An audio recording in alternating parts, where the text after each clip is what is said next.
আয়োজিত পবিত্র ঈদ মিলাদুন নবী সাল্লাল্লাহু আলাইহি সাল্লাম উপলক্ষে ও ফতেপুর যুব সমাজ প্রবাসীদের উদ্যোগে কবরবাসীর মাগফিরাত কামনায় সুন্নি মহাসম্মিলন 2 দিন ব্যাপী আজকের শেষ দিনের সম্মানিত সভাপতি, সম্মানিত উলামায়ে কেরাম, বিশেষ করে ইতিপূর্বে ওয়াজ করেছেন বিশিষ্ট আলেম দ্বীন হযরত আল্লামা মাওলানা হাফেজ ওলিউল্লাহ আশিকি সাহেব, ওয়াজ করলেন পীরে তরিকত আব্দুর রহমান রিজভী সাহেব আর অন্যান্য উলামায়ে কেরাম, উপস্থিত আল্লাহ প্রেমিক, নবী প্রেমিক, ওলি প্রেমিক, দিনদার মুমিন মুসলমান বাবারা, ভাইয়েরা, পর্দার আড়ালে মা ও বোনেরা,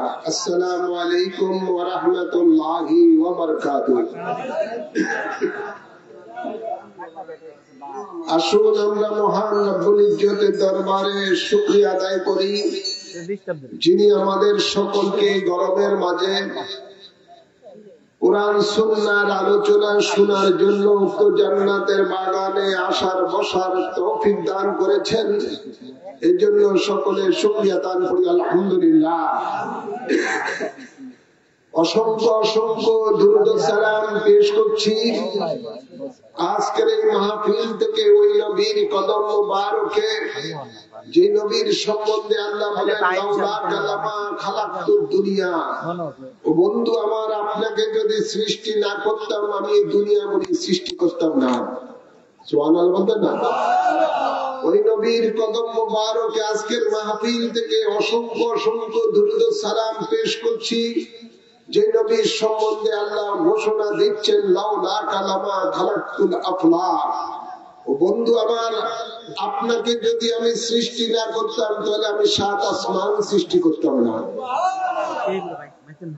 আজকের এই মাহফিল থেকে ওই নবীর কদম মোবারকে আরো অসংখ্য অসংখ্য দুরূদ ও সালাম পেশ করছি, যে নবীর সম্বন্ধে আল্লাহ ঘোষণা দিচ্ছেন লাউলা কালামা আযহারাতুর রুবুবিয়্যা। ও বন্ধু আমার, আপনাকে যদি সৃষ্টি না করতাম আমি খোদার খোদাইত্বই প্রকাশ করতাম না। সুবহানাল্লাহ বলতেন না?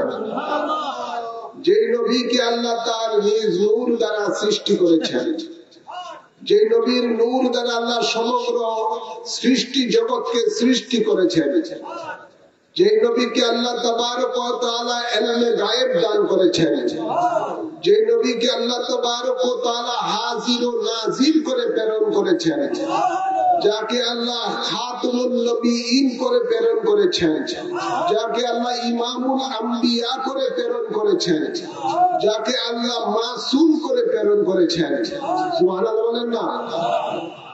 যার উম্মত হতে চেয়েছিলেন অসংখ্য নবী এবং রাসূলগণ, আজকে সেই আজিমুশ শান নবী, যাকে আল্লাহ 8খানা জান্নাত দান করেছেন, হাউজে কাউসার দান করেছেন, হাসরের ময়দানে নেওয়াউল হাম দান করবেন। সুবহানাল্লাহ বলেন না? সেই নবীর উম্মত আমরা হতে পেরেছি, খুশি না বেজার? আওয়াজ করে খুশি না বেজার? সেই নবীর শান ও মান আজমতের মাহফিলকে আমরা কিভাবে শেষ না করে বাড়িতে চলে গেলাম, আফসোস লাগে। হতে পারে এই মাহফিল জীবনের শেষ মাহফিল, হতে পারে কি পারে না? জোরে বলেন। গতকালও তো একজন এখানে এই গ্রামের একজন মারা গেছেন, ওনারও তো খেয়াল ছিল এই মাহফিলটা এই বছর এই দুদিনই থাকবে। এভাবে আপনাদের হয়তো বা অনেকের খেয়াল আছে যে আমি আগামী বছর আবার মাহফিলে থাকবো, আর কত সুন্দর চলি বাড়িতে যাই, ঘুমাই। হ্যাঁ আমার বাবার আমার, এটা শয়তান ধোঁকা দিয়ে আপনাদেরকে এই নিয়ামত থেকে বঞ্চিত করছেন। আল্লাহ হেদায়েত দান করুন, আমিন বলেন। যাই হোক, এই আজিমুশ শান নবীর উম্মত করেছেন আল্লাহ আমাদেরকে, এই জন্য খুশি না বেজার? তাই উচ্চ আওয়াজে পড়ি আলহামদুলিল্লাহ।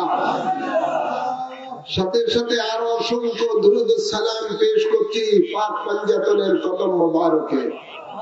আল্লাহুম্মা আমিন বলেন।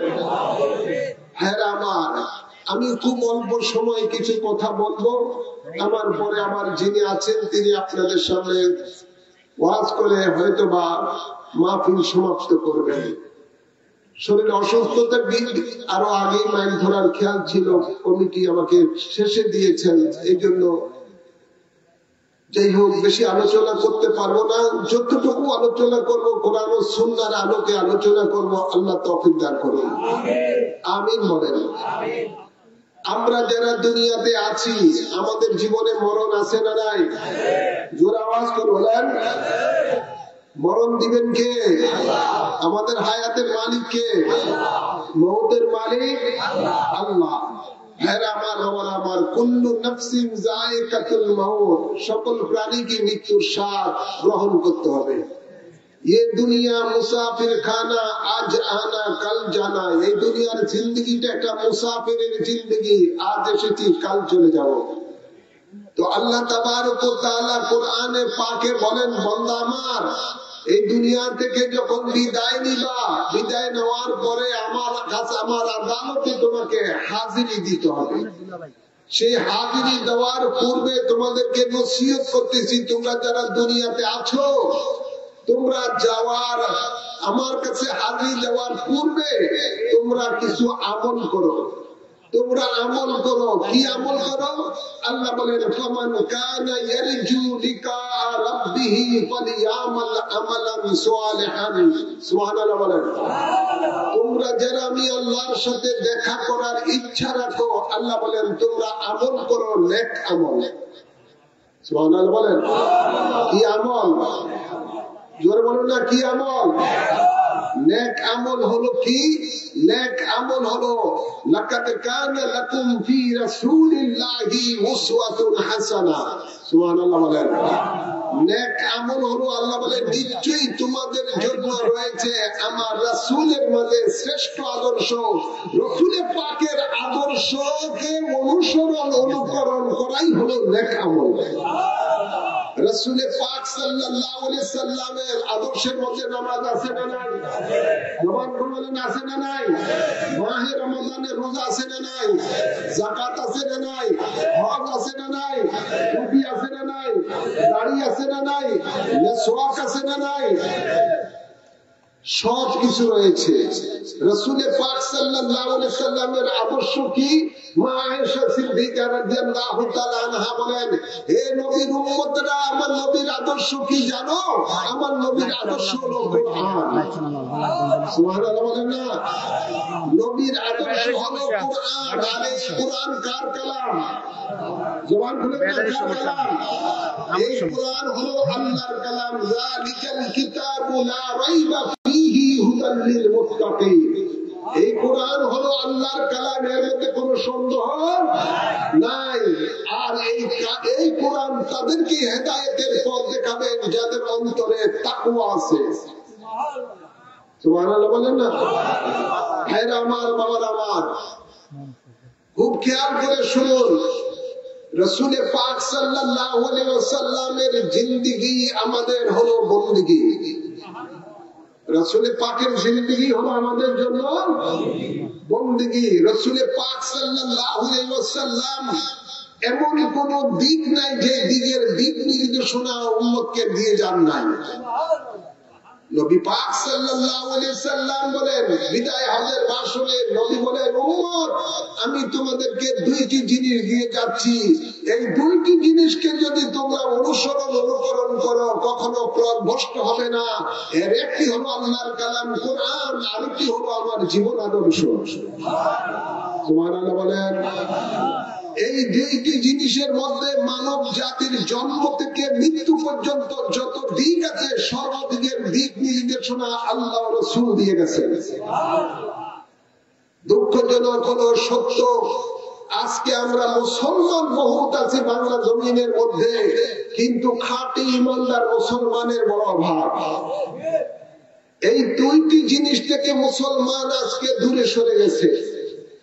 এই দুইটি জিনিস নিয়ে রাসূল পাক যখন এই পৃথিবীর মধ্যে এসেছেন, আর আইয়ামে জাহিলিয়াতের বর্বর জাতির সামনে যখন এই দুইটি জিনিস উপহার রাসূল পাক দিলেন, তখন ওই জাহিলিয়াতের যুগের মানুষগুলো হয়ে গেল পৃথিবীর মধ্যে সোনার মানুষ হয়ে পরিণত হলো।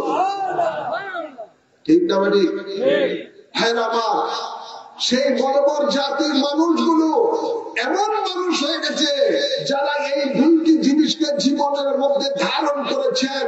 আল্লাহ এদের সম্বন্ধে বলেন যে রাদিয়াল্লাহু আনহু ওয়া রাদু আনহু, আমি আল্লাহ স্বয়ং তাদের উপরে খুশি আর তারাও আমি আল্লাহর উপরে খুশি।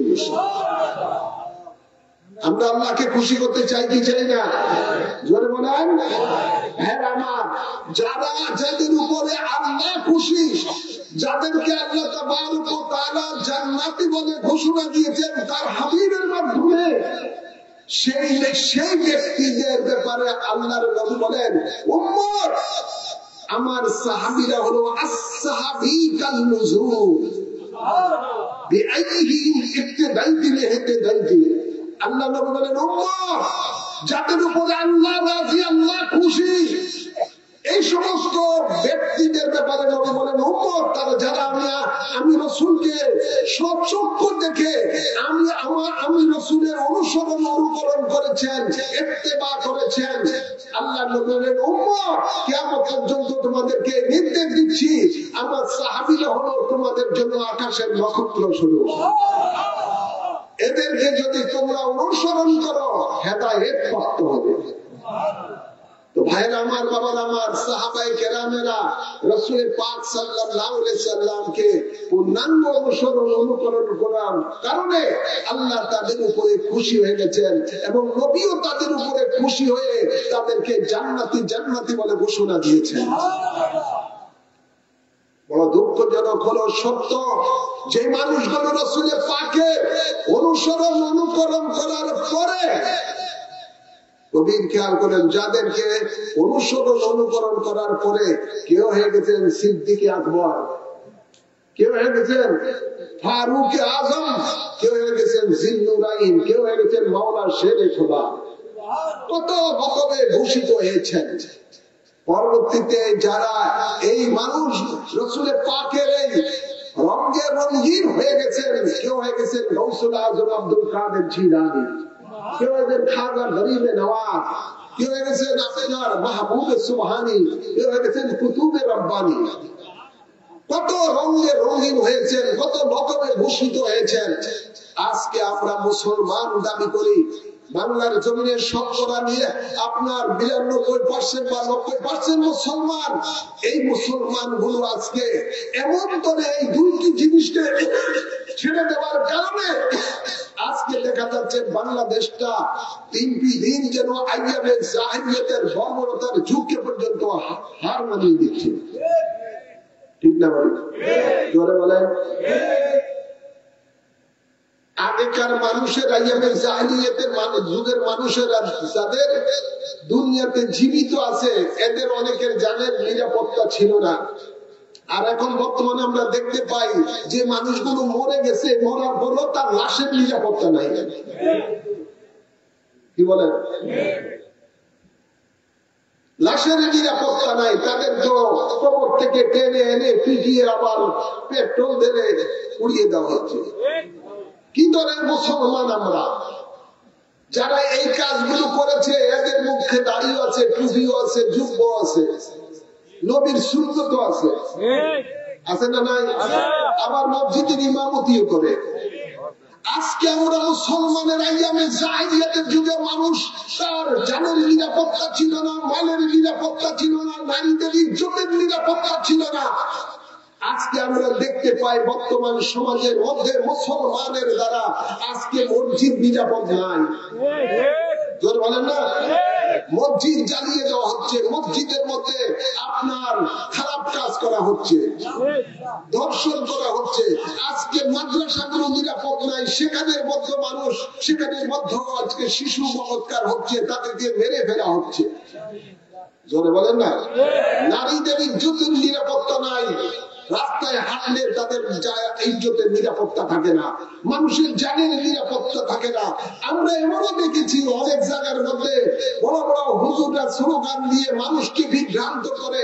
অনেক দরবারের হুজুর মকসুদপুর দরবারে দেখলাম যে গরু ছাগল নিয়ে যাচ্ছে, মাছের বাড়ির মাছগুলিও নিরাপদ নাই, সেগুলো জাল দিয়ে ধরে নিয়ে যাচ্ছে, গাছও নিরাপদ নাই, গাছও কেটে নিয়ে যাচ্ছে।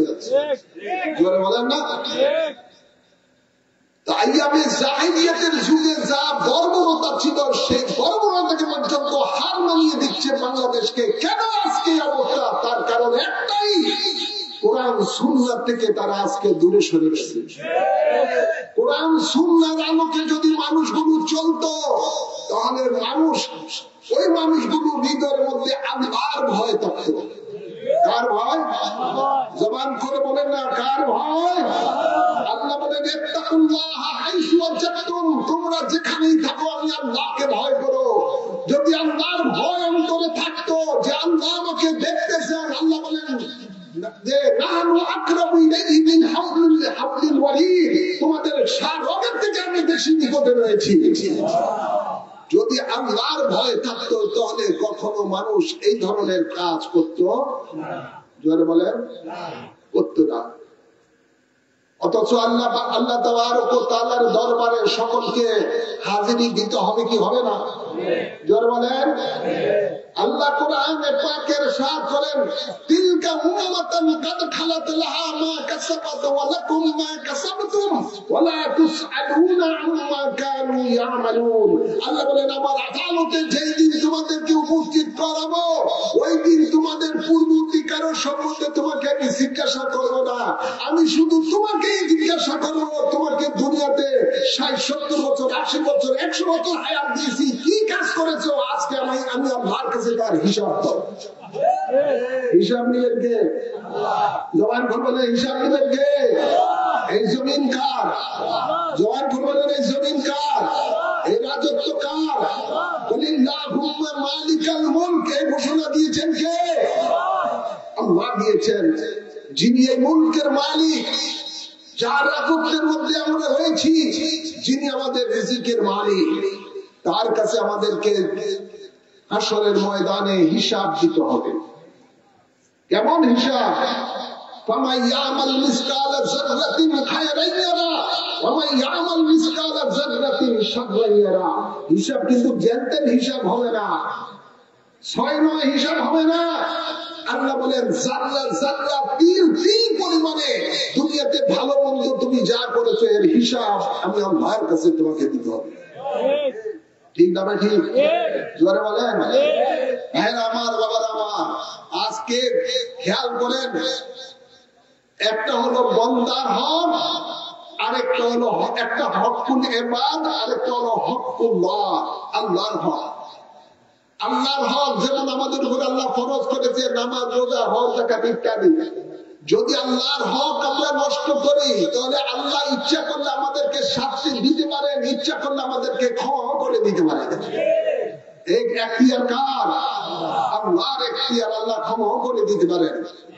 কিন্তু মনে রাখবেন হকুল ইবাদ যেটা বন্দার হক, ওই যতক্ষণ পর্যন্ত বন্দা না মাফ করবে ততক্ষণ পর্যন্ত ওই বন্দাকে আল্লাহ ক্ষমা করবে না। আল্লাহ ক্ষমা করবে না। হ্যাঁ আমার বাবার আমার, আমরা দেখতে পাই এই বর্তমান অন্তর্বর্তীকালীন সরকার যখন ক্ষমতায় আসলো, আসার পরে আমরা শুনতে পেলাম বিগত সরকার কত বছর হয়, 17 বছর ছিল বা 16 বছর ছিল, ওনারা টিআইবি রিপোর্ট অনুযায়ী দেখা যায় বলতেছেন ৯২,০০০ কোটি টাকা দেশ থেকে পাচার হয়ে গেছে। এটা আমার কথা না, টিআইবির কথা রিপোর্ট। আর এই বর্তমান সরকার এক বছরের কিছু বেশি বা 13 মাস আসছেন, আবারও সেই টিআইবি রিপোর্ট দিচ্ছে যে বাংলাদেশের থেকে ৯০,০০০ কোটি টাকা এই কতদিনে চলে গেছে। কত জোরে বলেন না? ৯০,০০০ কোটি টাকা যদি এই এক বছরে চলে যায় ৯০,০০০ কোটি টাকা, তাহলে আগেরটাই ভালো ছিল। আগেরটা ১৭ বছরের নিচে ৯২,০০০। বলেন না? আর এটা 1 বছরে বেশি নিয়ে গেছে কত?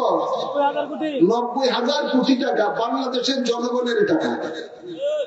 এই যে জনগণের টাকা নেওয়া হয়েছে, এটা হকুল এবার বন্দার হক। এই দেশের মধ্যে যদি 17-18 কোটি মানুষ থাকে, 17-18 কোটি মানুষ এটার মালিক। যদি এই 18 কোটি মানুষ যদি কিয়ামতের দিবসে তাকে ক্ষমা না করে, তাহলে তার কোনো ক্ষমা নাই।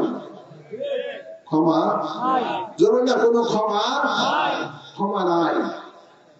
তাই ভাইয়ের আমার, বাবার আমার, আমরা তো অনেকেই দেখি, দেখবেন অনেকে দেখা আছে আপনার গাড়ি নিয়ে ঘরে থেকে বের হয়ে যায়, অনেক লম্বা বেশি সোয়াব আশায়, হজের সোয়াব পাবে 69 কোটি সোয়াব ইত্যাদি ইত্যাদি বিভিন্ন ধরনের কথাবার্তা বলে।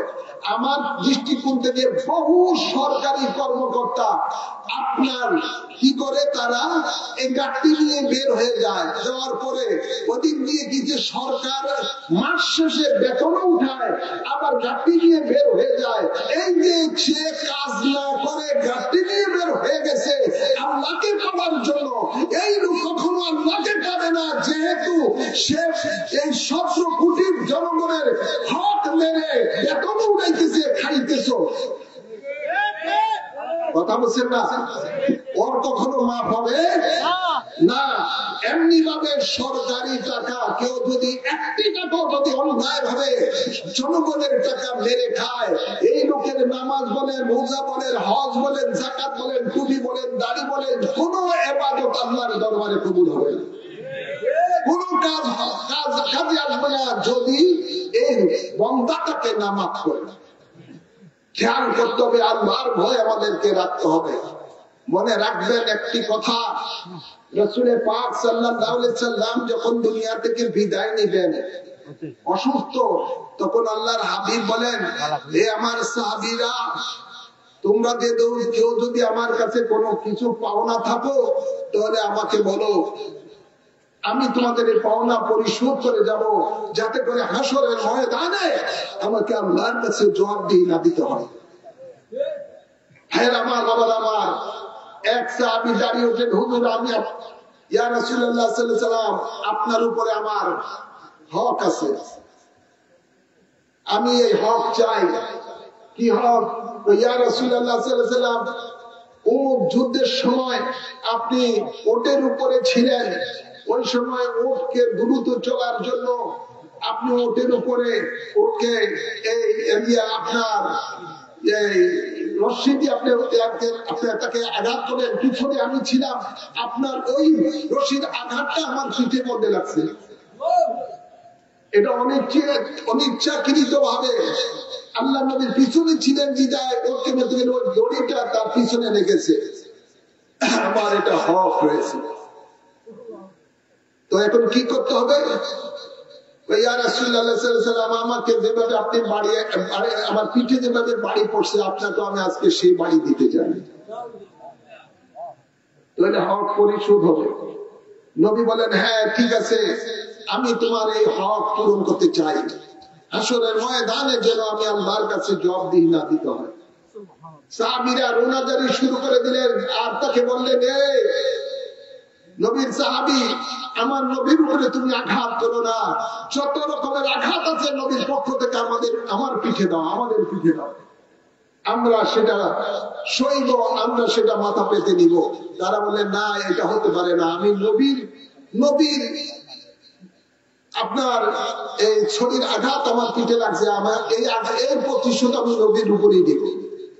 আল্লাহ নবী বলেন, ঠিক আছে, তাকে সে প্রতিশোধ নিতে দাও, তারপরে যেন আমি হাসরের ময়দানে বন্দার হকের জন্য আল্লাহর আদালতে না জবাবদিহি দিতে হয়। তখন সে আল্লাহ নবী বলেন, ঠিক আছে, তুমি ওই শরীর দিয়ে আমার পিঠে বাড়ি দাও। ইয়া রাসূলুল্লাহ, আমাকে যখন আপনি আমার পিঠে যখন আপনার বাড়িটা পড়ছে শরীর, ওই সময় আমার পিঠের মধ্যে কোনো কাপড় ছিল না, আপনার পিঠের মধ্যে, পিঠ মোবারকের মধ্যে জামা রয়েছে, কাপড় রয়েছে, আপনি কাপড় সরান, তারপরে আমি পিঠে আঘাত করবো। হ্যাঁ আমার, বাবার আমার, যখন আল্লাহর নবী কাপড় সরালেন, ওই সাহাবীর হাত থেকে তিনি কি করলেন, আল্লাহর হাবিবকে আঘাত না করে সেই ছড়ি ফেলে দিয়ে আল্লাহর হাবিবের পিঠ মোবারকের মধ্যে মোহরে নবুয়তের চুমু দিলেন। সে যা বললেন, ইয়া রাসূলুল্লাহ সাল্লাল্লাহু আলাইহি ওয়াসাল্লাম, আমার এটা এই সাহস নাই রাহমাতুল্লিল আলামিনের পিঠ মোবারকের উপরে আঘাত করা। এটা তো আমি একটা বায়না ধরেছি, যদিও আমি আঘাতপ্রাপ্ত, এটা আমার কোনো দাবি নাই। আমার ইচ্ছা ছিল আপনার পিঠ মোবারকে খতমে নবুয়তের মোহরে নবুয়ত থাকবে, ওটাতে আমি চুম্বন দিব, এর উসিলা যেন আল্লাহ আমাকে মাফ করে দেয়।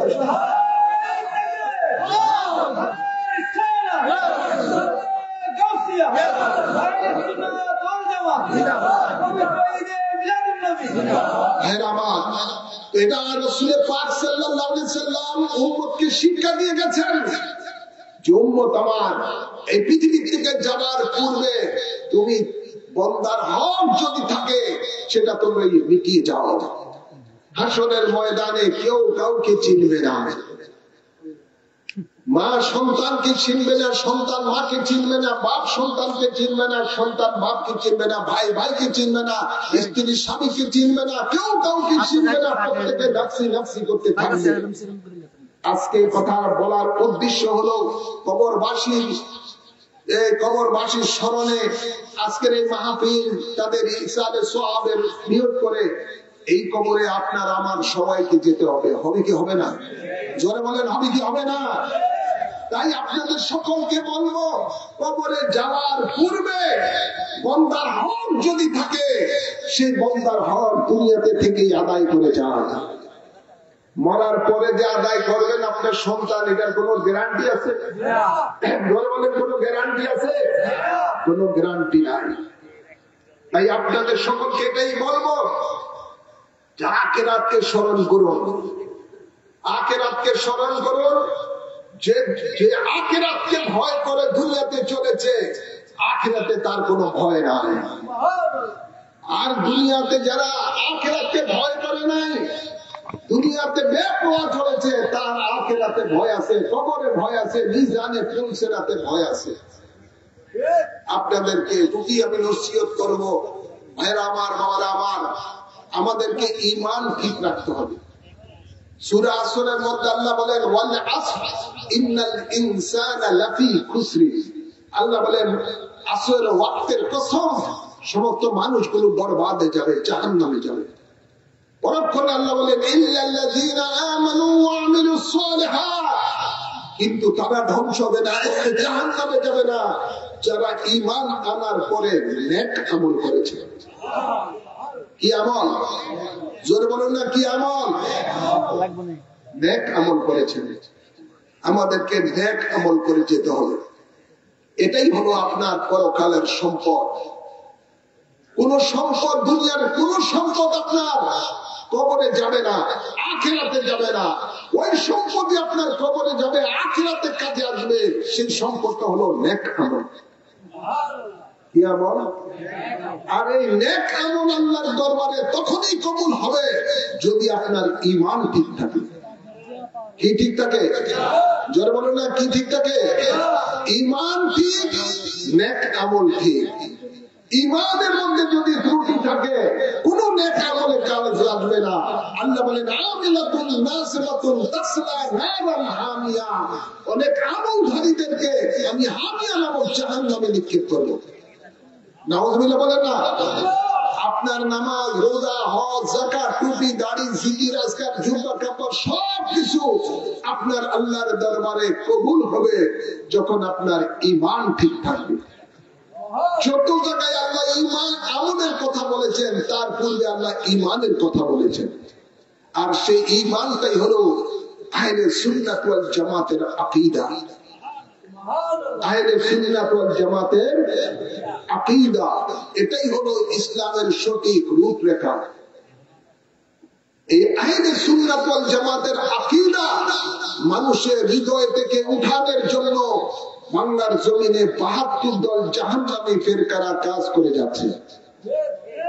কথা বলছেন না? জাহান্নামী ফেরকারা কাজ করে যাচ্ছে। এদের থেকে সাবধান থাকা দরকার আছে না নাই? আওয়াজ করে দরকার আছে না নাই? এই জাহান্নামী ফেরকাদের চরিত্র হলো কি? তারা নবীর সাথে বেয়াদবি করবে, তারা ওলির সাথে বেয়াদবি করবে, সাহাবায়ে কেরামের সাথে বেয়াদবি করবে, তারা কোরআন ও সুন্নাহর হাদিসের অপব্যাখ্যা করে মানুষকে বিপদগামী করবে এবং তাদের ভালোবাসা থাকবে বেদিন কুকুরদের সাথে। ঠিক না ভাই? আজকে দেখেন, গত বছর আপনারা দেখেছেন যারা এই দেশে বলে আল্লাহর আইন চাই, সব লোকের শাসন চাই, এদের নেতারা গত বছর দেখলাম পূজা মণ্ডপের মধ্যে গিয়ে তারা সেখানে কি করেছেন, তারা গীতা পাঠ করেছেন এবং ঠাকুরের বইটা তারা গলায় পড়েছেন। সেখানে গিয়ে ঠাকুরের পূজা করা প্রসাদ তারা খেয়েছে। কিন্তু এরাই আবার সেই পূজা মণ্ডপে গিয়ে পাহারা দিচ্ছে এবং এই বছরও ঠিক অনুরূপ দেখা যাচ্ছে। সেখানের মধ্যে গিয়ে তারা তাই করতে যাচ্ছে, অথচ ইমানদারের মিলাদুল নবীকে তারা বেদাত বলে।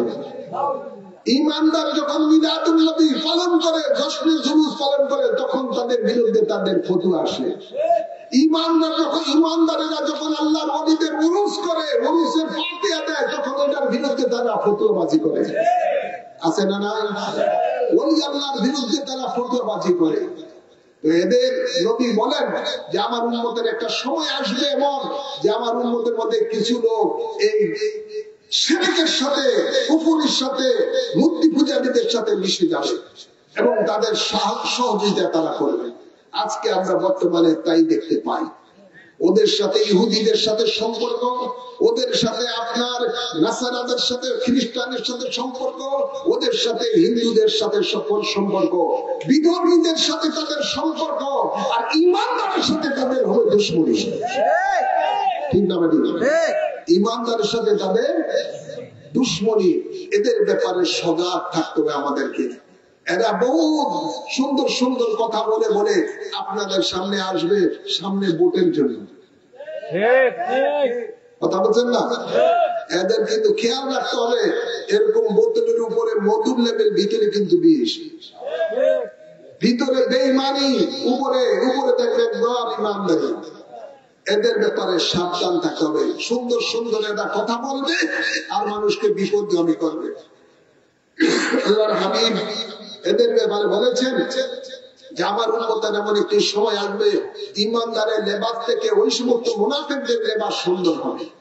ইমানদারের নেক আমল থেকে তাদের নেক আমল দেখা যাবে সুন্দর। ইমানদারের কোরআন শরীফের তেলাওয়াত থেকে তাদের কোরআন শরীফের তেলাওয়াত হবে সুন্দর, কিন্তু তাদের ভিতরে থাকবে না ঈমান, থাকবে না ঈমান। এই ৭২ দল জাহান্নামী ফেরকারা গত ১ বছর খুব মাথা চাড়া দিয়েছে। কথা বলছেন না? খুব বেশি মাথা চাড়া দিয়ে উঠছে। এদের ব্যাপারে সাবধান থাকা দরকার আছে। আছে না নাই? আল্লাহ বলেন ওয়াতাসিমু বিহাবলিল্লাহি জামিআন ওয়া লা তাফাররাকু, তোমরা ঐক্যবদ্ধভাবে আমার রুজুকে আঁকড়ে ধরো, বিচ্ছিন্ন হয়েও না। আর সে আল্লাহর রুজ্জ হলো আইনে সুন্নাত ওয়াল জামাতের রুজ্জ, সেটাকে মজবুত সহকারে আমাদেরকে ধরে রাখতে হবে। সকল পীর মাশায়েখের অনুসরণ অনুকরণকারী যারা রয়েছে, মুরিদানেরা যারা রয়েছেন, যাদের আকীদা আহলে সুন্নাত ওয়াল জামাতের আকীদা রয়েছে, আপনারা সকলে আহলে সুন্নাত ওয়াল জামাতের ব্যানারে সকল পীরের মুরিদেরা ১ লাখ কলমে থাকবেন ইনশাআল্লাহ। কেন্দ্র থেকে যা নির্দেশ দেওয়া হবে তখন আপনাকে সেটাতেই নির্বাচনে কাজ করতে হবে। রাজি আছেন না? জোরে বলেন না, আছেন না? নাই? মনে রাখবেন আমাদের দুশমন চতুর্দিকে রয়েছে। এখন আমাদের ঐক্যবদ্ধ ছাড়া বিকল্প কোনো পথ নাই। আমাদেরকে বেছে নিতে হবে আগামীতে সুন্নিয়তের যেন প্রতিনিধি সংসদে গিয়ে নারায়ের সালাতের স্লোগান দিতে পারে, রাসূলের পাকের পক্ষে কথা বলতে পারে, আল্লাহর ওলিদের পক্ষে কথা বলতে পারে, মিলাদুন নবীর পক্ষে কথা বলতে পারে। ঠিক না ঠিক? এবং আমরা যেন রাষ্ট্রীয়ভাবে সুন্নিয়তকে প্রতিষ্ঠিত করতে পারি, সেই পদক্ষেপ আমাদের সকলকে নিতে হবে। আল্লাহ কবুল করুন। আমিন বলেন, আমিন বলেন। আমার আলোচনা আর দীর্ঘায়িত করছি না। আমি যে আয়াতে কারিমা পড়েছি, ফামান কানা ইয়ারজু লিকা রাব্বিহি ফালইয়ামাল আমালান সালিহান, আল্লাহ বলেন তোমরা যারা আমি আল্লাহর সাথে দেখা করার ইচ্ছা রাখো তোমরা আমল করো নেক আমল। সুবহানাল্লাহ। আসুন আমরা এমন একটি নেক আমল করি যে নেক আমল করলে আমাদের জীবনের গুনাহ মাফ হয়ে যাবে, যে নেক আমল করলে আল্লাহ আমাদের উপরে খুশি হয়ে যাবে, যে নেক আমল করলে আল্লাহর হেফাজতে রহমতে থাকবো, যে নেক আমল করলে আল্লাহর জান্নাত পাবো। সুবহানাল্লাহ বলেন না? যে নেক আমল করলে 100 শহীদের সওয়াব পাবো, সেই নেক আমলটির নাম হলো বায়আতে রাসূল সাল্লাল্লাহু আলাইহি ওয়াসাল্লাম গ্রহণ করা। কি বায়আতে রাসূল সাল্লাল্লাহু আলাইহি ওয়াসাল্লাম, মুর্শিদের উসিলায় রাসূল পাককে হাজির ও নাজির জেনে তার কাছে বায়াত হওয়া। নবী হাজির নাজির কিনা? জবান ভরে বলে না হাজির নাজির কিনা? নবী আমাদেরকে দেখেন কি দেখেন না? আমাদের কথা শুনেন কি শুনেন না? আল্লাহ তাবারক ওয়া তাআলা বলেন আন-নাবিয়্যু আওলা বিল মুমিনিনা মিন আনফুসিহিম, আমার নবী মুমিনের জানের চাইতে আরো বেশি নিকটে রয়েছে। নবী বলেন গোটা পৃথিবীটা আল্লাহ আমাকে আমার সামনে হাতের তালুর মতো করে দিয়েছেন, আমি দেখতেছি কিয়ামত পর্যন্ত দেখতে থাকবো। সুবহানাল্লাহ বলেন না? এই ফতেপুর মাঠের মধ্যে আজকের এই জান্নাতে বাগানে আমরা যারা যারা কারা কারা বসা আছি, দয়াল নবী মদিনা মুনওয়ারা থেকে সব দেখেন। ক্ষমতা দিয়েছেন কে? জোরে বলেন। সেই নবীর কাছে বায়াত হওয়ার নিয়ত করে প্রত্যেকে এইভাবে ডাইন হাত সামনে দিকে বাড়িয়ে দেন। আমার উসিলায় প্রিয় নবীর কাছে বায়াত হবেন। আমি যা বলি আমার সাথে সাথে বলবেন। বলুন বিসমিল্লাহির রহমানির রহিম। আমি ঈমান আনিলাম আল্লাহ ও রাসূলের উপর, ঈমান আনিলাম কোরআন ও হাদিসের উপর, জীবনে যত পাপ করিয়াছি সমস্ত পাপ হইতে তওবা করিলাম, আমার দ্বীন ও ইসলাম তাজা করিতেছি, দিলের সহিত স্বীকার করিতেছি লা ইলাহা ইল্লাল্লাহু মুহাম্মাদুর রাসূলুল্লাহ। আমি বায়াত গ্রহণ করিতেছি আপনার উসিলায় হাজির ও নাজির হযরত মুহাম্মদ মুস্তাফা সাল্লাল্লাহু আলাইহি ওয়াসাল্লামের কাছে ইসলামের 5টি উসুলের উপরে কলেমায়ে শাহাদাত, নামাজ, রোজা, যাকাত, হজ আমি সাক্ষী দিতেছি আল্লাহ এক আছেন, আল্লাহ ছাড়া কোনো মাবুদ নাই, হযরত মুহাম্মদ মুস্তাফা সাল্লাল্লাহু আলাইহি ওয়াসাল্লাম আল্লাহর শেষ নবী, শেষ রাসূল। 5 ওয়াক্ত নামাজ আদায় করিব, রমজান শরীফে রোজা রাখিব, যাকাত ফরজ হইলে যাকাত দিব, হজ ফরজ হইলে হজ করিব, কোন হারাম কাজ করিব না, আল্লাহ ও রাসূলের নাফরমানি করিব না, আল্লাহর সাথে কাহাকেও শরীক করিব না, মওত পর্যন্ত বায়াতে রাসূল সুন্নি আকীদা ঠিক রাখিব। আল্লাহুম্মা আমিন। হাতটা তুলে দেন বুকের মধ্যে মানুষ। আল্লাহ আমাদের এই বায়াতকে কবুল করুন, আমিন বলেন। বায়াতে রাসূল গ্রহণ আমরা করেছি, আমাদের হাকিকতের মুর্শিদ হলেন আল্লাহর নবী রাহমাতুল লিল আলামিন। আর আপনাদের জাহিরি মুর্শিদ হলেন যার উসিলায় আপনি বায়াত নিয়েছেন। আল্লাহ কবুল করুন, আমিন বলেন। বায়াতে রাসূল নেওয়ার পরে আপনার যদি মন চায় কাদেরিয়া তরিকায় সবক আদায় করতে পারেন, চিশতিয়া তরিকায় সবক আদায় করতে পারেন, নকশবন্দিয়া মুজাদ্দিদিয়া তরিকায় সবক আদায় করতে পারেন। যেই তরিকা পছন্দ হয় আপনার সেই তরিকায় সবক আদায় করেন, আল্লাহর ওলি হয়ে কবরে যান। আল্লাহ কবুল করুন, আমিন বলেন। তরিকতের ইমামে রাব্বানী দরবার শরীফে 4 তরিকার ইজাজত রয়েছে। আলহামদুলিল্লাহ বলেন না। দরবার শরীফে আগামী 8ই অক্টোবর 23শে আশ্বিন রোজ বুধবার আমাদের মহান মুর্শিদ আওলাদে রাসূল গৌসে জামান কুতুবে জামান সৈয়দ আবেদ শাহ মাদানির 37তম উরুস পাক সুবহানাল্লাহ বলেন না। উরুস ইমামে রব্বানি অনুষ্ঠিত হবে। যাওয়া দরকার আছে না নাই? জিন্দাউনির ফয়েজ দেওয়া দরকার আছে না নাই? আল্লাহ কবুল করুন। সে উরুসে পাকে আপনারা যাবেন, দরবারে গিয়ে ওজিফার বই রয়েছে কানজুল আযায়েব সাবিলুন নাজাত, ওই কিতাব সংগ্রহ করবেন। এবং আমার লেখা রয়েছে বায়ানুন নাজাত, ওই কয়েকটা মাত্র 3টা কিতাব রয়েছে। এই কিতাব অত্যন্ত মূল্যবান, ইমান ও আমলের উপরে কিতাব, সে কিতাব সংগ্রহ করবেন। বাকি কিতাবগুলি রয়েছে আমার মহান মুর্শিদের লেখা বয়ানি ইমামে রব্বানি রয়েছে, অনেক কিতাব পত্র দরবারে ছাপানো আছে, সেগুলো উরুসে পাক গেলে আপনারা সংগ্রহ করবেন। আল্লাহ কবুল করুন, আমিন বলেন।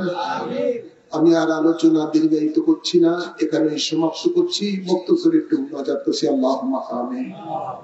ربنا آتنا في الدنيا حسنة وفي الآخرة حسنة وقنا عذاب النار ربنا اغفر لي ولوالدي وللمؤمنين يوم يقوم الحساب رب ارحمهما كما ربياني صغيرا اللهم إنك عفو كريم تحب العفو فاعف عنا اللهم إني أعوذ بك من البرص والجنون والزكام ومن سيء الأسقام اللهم إني أسألك إيمانا كاملا ويقينا صادقا وقلبا خاشعا وعملا صالحا ولسانا ذاكرا ورزقا واسعا حلالا طيبا وتوبة نصوحا وتوبة قبل الموت وراحة ومغفرة ورحمة بعد الموت برحمتك يا عزيز يا غفار يا رحمن يا رحيم يا رب العالمين اللهم اوصلنا إلى مقاصدنا وتب علينا إنك أنت التواب الرحيم اللهم اغفر لنا ولوالدينا ولمشايخنا ولأساتذتنا ولأصحابنا ولأحبائنا ولأشاعرنا ولقبائلنا ولمن له حق علينا ولجميع أمة محمد صلى الله عليه وسلم وقنا ربنا شر ما قضيت وقنا عذاب النار وعذاب القبر وعذاب يوم القيامة وحشرنا مع المتقين والأبرار وحشرنا مع المتقين والأبرار या रब्बल आलमीन मौला मेहरबान खुदा দুই দিন ব্যাপী সুন্নি সম্মেলন আল্লাহ ওয়াজ মাহফিল আল্লাহ এর মাঝে যা কিছু সব অর্জন করা হয়েছে হাদিয়া সোনার মদিনা রহমতুল লিল আলামিনের রওজা পাকে কবুল করে নাও এর সব সকল আম্বিয়া کرام সাহাবায়ে کرام আহলে বাইত রাসূল আজওয়ায়ে মুতাহহারাত আরওয়াহ পাকে কবুল করে নাও সকল তাবিঈন তবে তাবিঈনের মুস্তাহিদিন গৌস কুতুব ওলি আবদাল বলের আরওয়াহ পাকে কবুল করে নাও চার তরিকতের ইমাম চার মাযহাবের ইমাম বলের আরওয়াহ পাকে কবুল করে নাও আমার মুর্শিদ কিবলা মাজার কিবলার আরওয়াহ পাকে কবুল করে নাও আমাদের মাঝে যাদের মা বাপ দাদা দাদি নানা নানি শ্বশুর শাশুড়ি আত্মীয় স্বজন কবরবাসী হয়ে গেছে সকলের আরওয়াহর মাঝে কবুল করে নাও বিশেষ করে ফতেপুর গ্রামের মধ্যে যত সুন্নি নরনারী কবরবাসী হয়ে গেছে সকলের আরওয়াহর মাঝে সব কবুল করে নাও প্রত্যেকের কবরকে জান্নাতের বাগান হিসেবে কবুল করে নাও তাদের জানা অজানা গুনাহ খাতাগুলো আল্লাহ তোমার গফফার রহমান নামের উসিলায় maaf করে দাও আল্লাহ আমাদের জানা অজানা গুনাহ খাতাগুলো দয়াল নবীর সদকাতে maaf করে দাও বায়াতে রাসূল গ্রহণের উসিলায় maaf করে দাও আমাদের গুনাহগুলিকে নেকে পরিণত করে দাও আল্লাহ তোমার হাবিবের রঙে রঙিন হওয়ার তৌফিক দান করে দাও কোরআন সুন্নাহর আলোকে জীবন গড়ার তৌফিক দান করে দাও দাও, সুন্নি আকীদার উপরে আল্লাহ প্রতিষ্ঠিত থাকার তৌফিক দান করে দাও। আমাদের মাঝে যারা মুসিবতে আছে মুসিবত দূর করে দাও, যারা অসুস্থ আছে তাদেরকে শাফা করে দাও, যারা অভাবী আছে অভাব দূর করে দাও।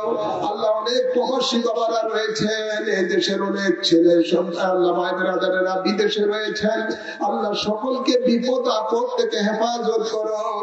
আল্লাহ তাদের কামাই রোজগারের মধ্যে বরকত দান করে দাও। সকল প্রবাসীকে তোমার রহমতের ছায়ার মাঝে কবুল করে নাও, তাদের কামাই রোজগারের মধ্যে বরকত দান করে দাও। আল্লাহ যে সমস্ত মা বোনেরা পর্দায় থেকে হাত তুলেছে তাদেরকে তোমার মায়ার বান্দি হিসাবে কবুল করে নাও, আবেদা সালেহা নেককার বান্দি হিসাবে কবুল করে নাও। বাচ্চাদের লেখাপড়ার মধ্যে বরকত দান করে দাও। এই মাহফিলের জন্য যারা শারীরিক মানসিক আর্থিক ভাবে সাহায্য সহযোগিতা করেছেন সকলকে দুই জাহানের নিয়ামত নসিব করে দাও। আল্লাহ বাংলার জমিনকে আল্লাহ নবী ওলির দুশমন থেকে হেফাজত দান করে দাও। বাংলার জমিন আল্লাহ তোমার ওলি আল্লাহর জমিন, এই জমিনকে তোমার খাস রহমতের দ্বারা হেফাজত দান করে দাও। সুন্নিয়তের রাজ কায়েম করে দাও। সকলের আমিনকে কবুল করে নাও, সকলের মনের আশাকে কবুল করে নাও। আল্লাহুম্মা তাকাব্বাল মিন্না ইন্নাকা আনতাস সামিউল আলিম وتب علينا انك انت التواب الرحيم। আল্লাহ গতকাল একজন মায়াতে রাসূল গ্রহণকারী ইন্তেকাল হয়েছে, তাকে মাগফিরাত নসিব করে দাও, কবরকে রিয়াজুল জান্নাহ হিসেবে কবুল করে নাও। সুবহান রাব্বিকা রাব্বিল ইজ্জাতি আম্মা ইয়াসিফুন ওয়া সালামুন আলাল মুরসালিন ওয়ালহামদুলিল্লাহি রাব্বিল আলামিন। বাহাক্কে কালেমায়ে তাইয়্যিবা লা ইলাহা ইল্লাল্লাহু মুহাম্মাদুর রাসূলুল্লাহ সাল্লাল্লাহু আলাইহি ওয়াসাল্লাম। সকলে বসেন বসেন আর ওলামায়ে কেরামের রাসূলের ওয়াজ করুন।